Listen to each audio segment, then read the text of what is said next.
Hi friends! MTS టీచర్ల నియామకానికి మార్గదర్శకాలు జారీ. ఇలాంటి అప్డేట్స్ కోసం ఛానల్‌ని సబ్స్క్రైబ్ చేసుకోండి.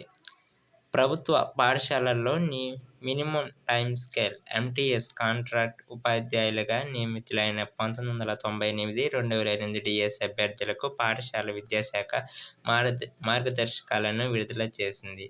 వీరి సర్వీసును వచ్చే ఏడాది ఏప్రిల్ 30 వరకు 11 నెలల పాటు పునరుద్ధరిస్తూ ఈ నెల 10న ఉత్తర్వులు ఇచ్చిన విషయం తెలిసిందే. కాగా వీరిని కౌన్సిలింగ్ ద్వారా పాఠశాలల్లో నియమించాలని పాఠశాల విద్యాశాఖ కమిషనర్ సురేష్ కుమార్ బుధవారం జిల్లా విద్యాశాఖ అధికారులను ఆదేశించారు. ఫౌండేషనల్ స్కూల్ ప్లస్‌లో ఉపాధ్యాయులు ఉండి వారికి ప్రత్యామ్నాయం లేని చోట ఏకోపాధ్యాయ పాఠశాలల్లోనూ, 98 కంటే తక్కువ నమోదు ఉన్న ప్రీ హైస్కూల్స్‌లోనూ, 21-30 మధ్య ఎన్రోల్మెంట్ ఉన్న ఫౌండేషనల్ స్కూల్‌లో ఒకరు చొప్పున ఎంటీఎస్ ఉపాధ్యాయుని నియమించాలని పేర్కొన్నారు.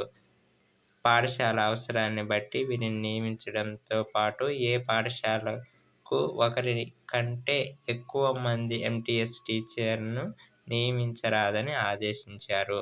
ఇలాంటి అప్డేట్స్ కోసం ఛానల్‌ని సబ్స్క్రైబ్ చేసుకోండి. Thank you for watching.